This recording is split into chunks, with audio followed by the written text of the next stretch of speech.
Elena pushed her cleaning cart through the marble lobby of Ashford Technologies, her footsteps echoing in the empty building.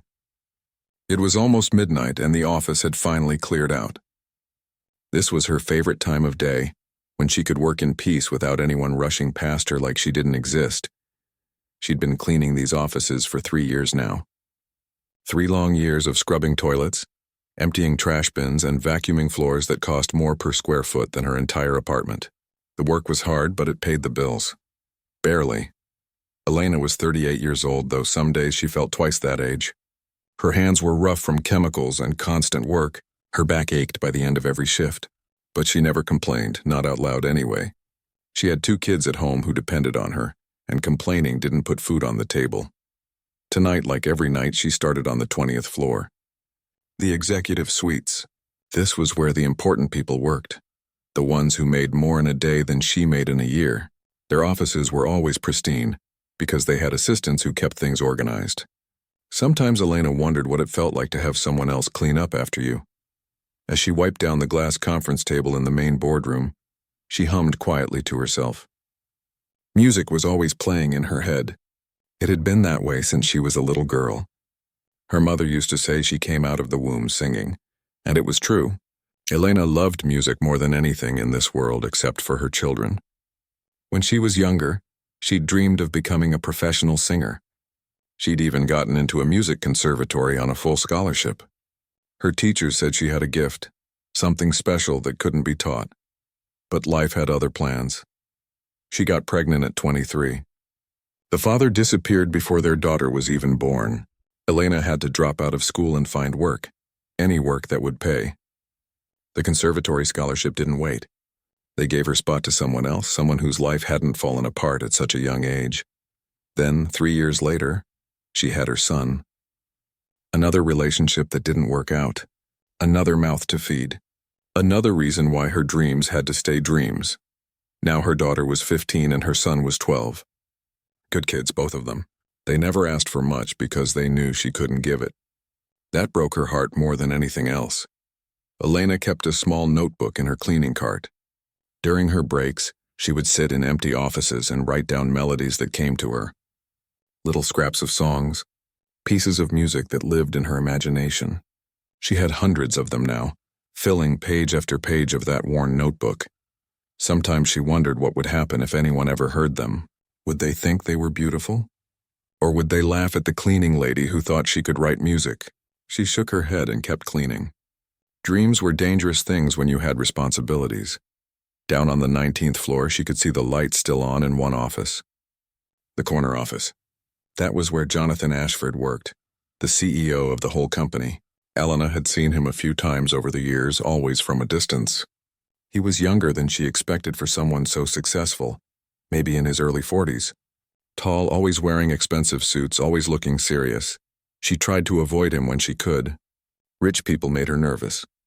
They looked at her differently, if they looked at her at all. Most of the time, she was invisible to them, just part of the furniture. The woman who made their workspace clean but was never really seen. Jonathan Ashford was different, though, or so she'd heard. The other cleaning staff said he stayed late most nights working alone. They said he was sad, that his wife had died a couple years back and he'd never really recovered. Elena felt sorry for him when she heard that.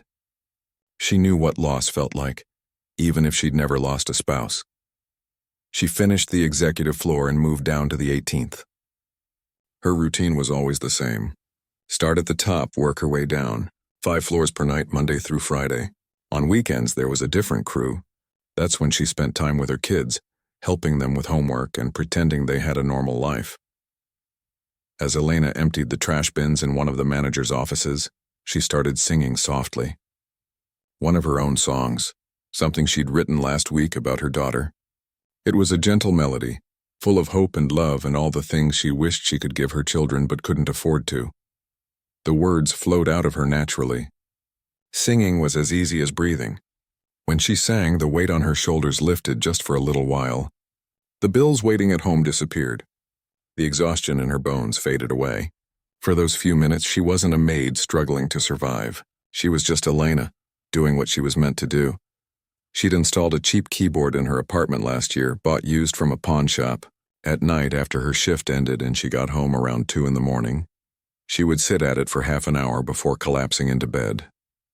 Her kids complained sometimes about the noise, but they also loved listening to her play. They'd grown up with her music even if the rest of the world never heard it. Elena checked her watch. Already past midnight, she still had 3 more floors to finish before her shift ended at 6 in the morning. Then she'd take the bus home, get her kids ready for school, catch a few hours of sleep, and do it all over again. This was her life now. This was reality. But sometimes when she was alone in these empty offices singing her songs, she allowed herself to imagine something different. A life where her music mattered. A life where people actually heard her voice and understood what it meant. A life where she wasn't invisible anymore. Those thoughts never lasted long, though. Reality always came rushing back. She was a cleaning lady with 2 kids and a pile of debt. The world didn't care about people like her or the dreams they carried in worn notebooks tucked into cleaning carts. Elena grabbed her supplies and headed toward the elevator. Just another night. Just another shift. The same as yesterday, the same as tomorrow. That's what she told herself, not knowing that everything was about to change in ways she could never imagine. Jonathan sat at his desk, staring at the computer screen, not really seeing anything. The numbers blurred together. Revenue projections, quarterly reports, investor presentations. None of it mattered tonight. 2 years. It had been exactly 2 years since Catherine died. He glanced at the photo on his desk. His wife smiling at the camera, her eyes full of life. That picture was taken just 6 months before the diagnosis, before everything fell apart. She'd been so full of plans back then. Dreams about what they'd do together. Travel the world. Start a foundation. Make a difference. Cancer took all of that away in less than a year. Jonathan rubbed his eyes. He was tired, bone-deep tired. But going home to that empty house felt worse than staying here. At least the office had purpose. Work kept his mind occupied. It was only in the quiet moments that the grief came rushing back. His assistant kept telling him he needed to take time off, see a therapist, talk to someone. But what was there to say? His wife was gone. No amount of talking would change that. He stood up and walked to the window. The city stretched out below him, millions of lights twinkling in the darkness. Somewhere down there, people were living their lives, laughing, loving, being happy. He couldn't remember what that felt like anymore. The clock on the wall showed midnight. He should go home, get some sleep. But instead, he found himself walking toward the door. Maybe a walk through the building would clear his head. The cleaning crew would be here, but they usually avoided him anyway. Jonathan took the elevator down 1 floor and stepped out into the darkened office space. The fluorescent lights hummed overhead. Everything looked different at night, quieter somehow, almost peaceful. That's when he heard it. A voice. Someone singing. He stopped walking and listened. It was coming from the conference room at the end of the hall. The voice was beautiful, hauntingly so, pure and clear with a quality that seemed to reach right into his chest and squeeze his heart. Jonathan moved closer, drawn by the sound. Through the glass wall of the conference room, he could see her. One of the cleaning staff, a woman he'd probably passed 100 times without really looking at. She sat at the conference table, a spray bottle in one hand, completely lost in her song. Her eyes were closed. Her face was tilted upward, and the melody coming from her mouth was unlike anything he'd heard in years. It wasn't a song he recognized. The words were in English, but they seemed personal, intimate. Something about dreams deferred and hope holding on. Jonathan felt something crack inside him. A wall he'd built around his emotions, brick by careful brick, suddenly had a fissure running through it. His throat tightened. His eyes burned. The last time he'd cried was at Catherine's funeral. He'd promised himself he wouldn't cry again, that showing emotion was weakness. But standing there listening to this stranger sing in an empty conference room, tears started rolling down his face. He didn't even know why. Maybe it was the anniversary.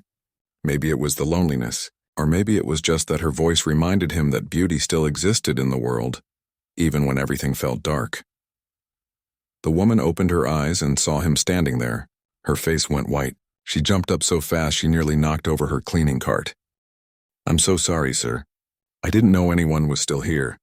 I wasn't slacking off, I'm sorry. It won't happen again." She was babbling, terrified. Jonathan realized she thought she was about to get fired. He wiped his face quickly, trying to compose himself. No, please, don't apologize. That was beautiful. Where did you learn to sing like that?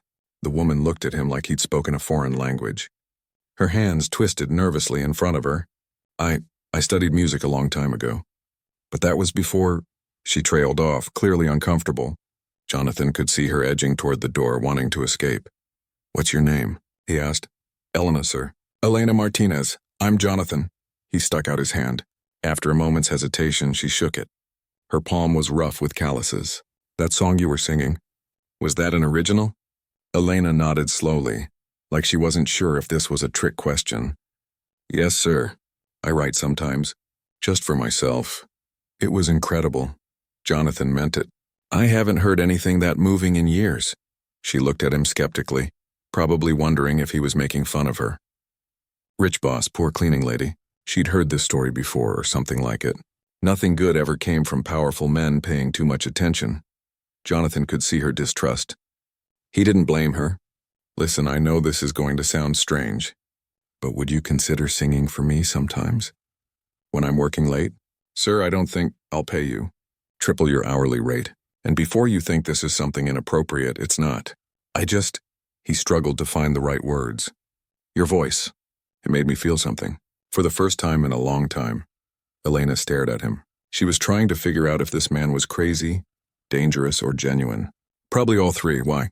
She finally asked. Jonathan looked back at the photo of Catherine on his desk, visible through his office door down the hall. My wife died 2 years ago. Today, actually. And I've been walking around like a ghost ever since. But just now, hearing you sing, I felt alive again. Even if it was just for a few minutes. Something shifted in Elena's expression. She understood loss. He could see it in her eyes. I have kids, she said carefully. 2 of them. They need me. I can't afford to lose this job. I'm not asking for anything except music, Jonathan said. You can bring someone with you if it makes you feel safer. Set whatever boundaries you need. I just want to hear you sing. Elena chewed her lip, thinking. Triple her hourly rate. That kind of money could change everything. Pay off debt. Buy her daughter new clothes for school. Maybe even save a little. Just singing? She asked. Just singing. And you'll pay me 3 times what I make now. Yes, she took a deep breath. Okay, but if anything feels wrong, I'm out. Deal? Deal. They stood there awkwardly for a moment, both surprised by what just happened. Jonathan felt something he hadn't felt in 2 years. Not quite hope, but maybe the shadow of it. A tiny crack in the darkness that had swallowed his life. Elena picked up her cleaning supplies. I should finish my work, of course. Maybe tomorrow night. If you're working? She nodded. I'm here Monday through Friday, midnight to 6. Tomorrow, then. Elena left the conference room, her cart squeaking as she pushed it down the hall.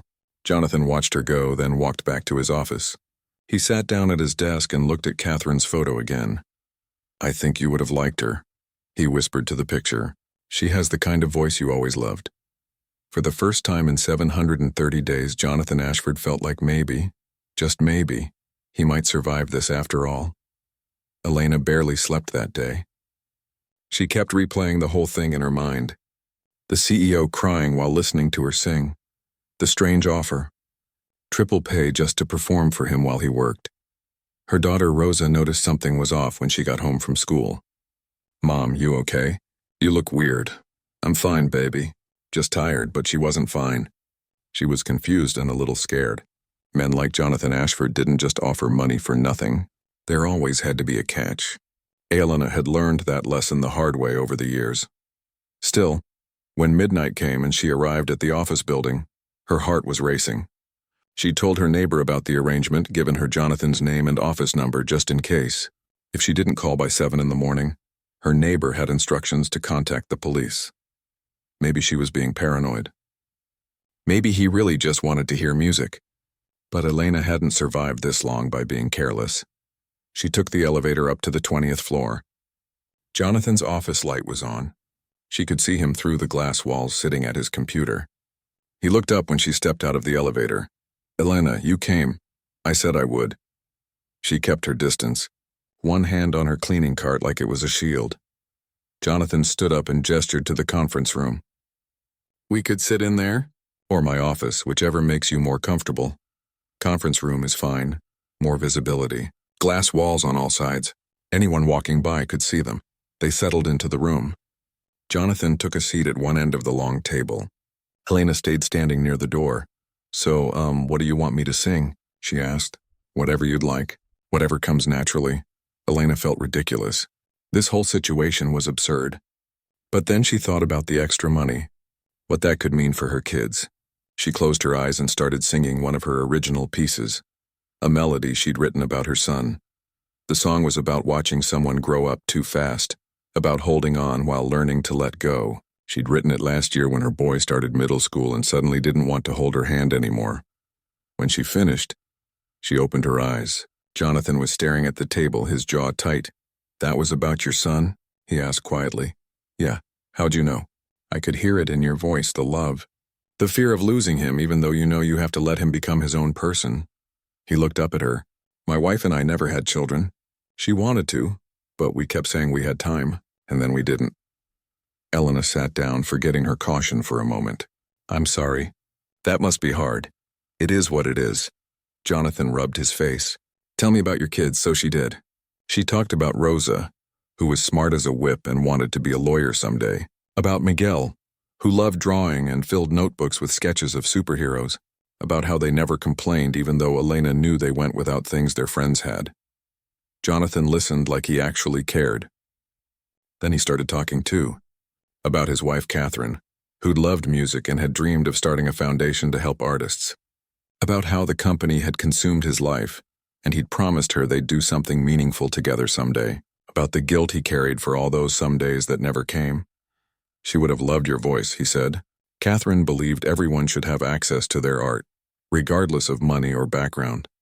She hated how talent got wasted because people couldn't afford to develop it. Helena felt a pang in her chest.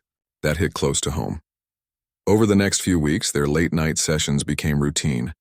Elena would finish her cleaning duties, then spend an hour in the conference room singing while Jonathan worked nearby.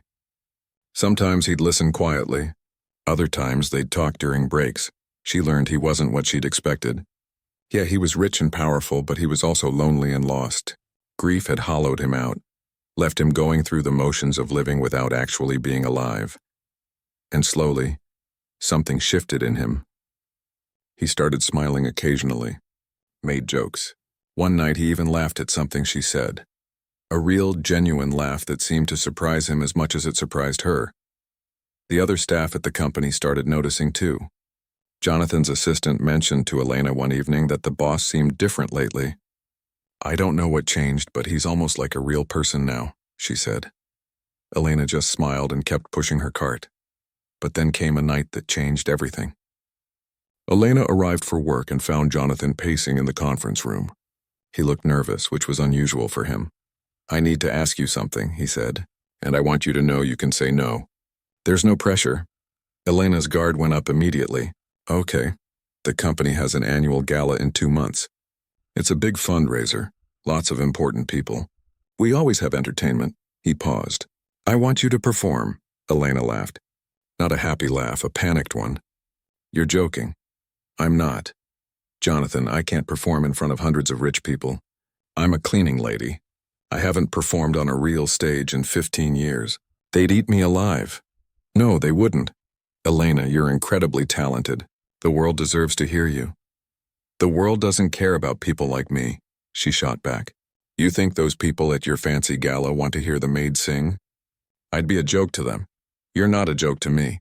His voice was firm. And this matters. Catherine's dream was to create a foundation for artists like you. I never did it because after she died, I couldn't face it. But now, he looked at her intently. Now I think I can. And I want your story to be the first one we tell. Helena felt dizzy. A foundation? To support talented people who never got their chance. Full scholarships, mentorship, resources. Everything Catherine wished existed when she was alive. He leaned forward.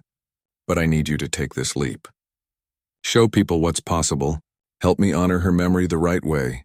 Helena thought about her worn notebook full of songs nobody heard. About her daughter who wanted to be a lawyer, but probably couldn't afford college. About her son who drew beautiful pictures on scraps of paper because they couldn't buy him proper art supplies. She thought about all the dreams she'd buried because life demanded it. "I'm terrified," she whispered. "I know. But I'll help you. We'll hire a vocal coach, get you rehearsal time. I'll make sure you have everything you need." Elena looked at this man who'd become her unexpected friend. He believed in her. That meant something. "If I completely bomb and humiliate myself, I'm blaming you," she said. Jonathan smiled, a real one that reached his eyes. "Deal." Elena took a shaky breath. "Okay, I'll do it." She had no idea if this was brave or stupid. Maybe both. But for the first time in 15 years, Elena Martinez was going to stand on a stage and sing. Not in an empty office building where nobody could hear her. In front of people who mattered. The thought terrified and thrilled her in equal measure. The next 8 weeks were the hardest of Elena's life. She still worked her cleaning shift 5 nights a week. Still came home at 6 in the morning to get her kids ready for school. Still survived on 4 hours of sleep. But now she had something else added to her impossible schedule. Vocal training. Jonathan hired a coach named Patricia, a stern woman in her 60s who'd trained opera singers for decades. Their first meeting did not go well. "You have raw talent," Patricia said after hearing Elena sing, "but your technique is all over the place. You're straining your voice, breathing incorrectly, and your posture is terrible." Elena felt her face flush. "I told Jonathan this was a bad idea. I didn't say it was hopeless. I said you need work." Patricia's expression softened slightly. "You have 8 weeks. If you're willing to put in the effort, we can make this happen. But it won't be easy." It wasn't. 3 times a week, Elena dragged herself to Patricia's studio after her shift ended. While other people were eating breakfast, she was doing vocal exercises until her throat hurt. Patricia pushed her relentlessly, correcting every breath, every note, every movement. "Again," Patricia would say. From the top, Elena's kids noticed she was exhausted all the time. Rosa started making dinner most nights. Miguel helped with laundry without being asked. They didn't fully understand what their mother was doing, but they could see it mattered to her.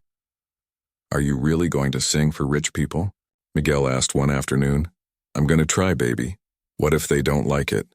Elena had asked herself that same question 1,000 times. "Then at least I tried." "That's more than I've done in a long time." Rosa hugged her. "You're going to be amazing, Mom. I know it." Elena wished she had her daughter's confidence. The training got harder. Patricia taught her breathing techniques from the diaphragm. How to project without shouting. How to control her vibrato. How to stand on stage like she belonged there. "You're not a cleaning lady when you're performing," Patricia told her. "You're an artist. You need to believe that before anyone else will." But believing it was the hardest part. Elena had spent 15 years being invisible. Being overlooked. Being the person nobody noticed unless the trash cans were full. How was she supposed to suddenly act like she deserved to be on a stage? Jonathan checked in with her regularly.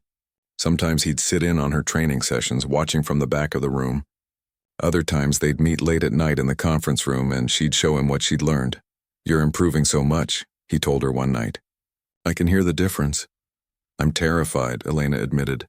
"What if I freeze up there? What if my voice cracks? What if everyone just sees a maid pretending to be something she's not?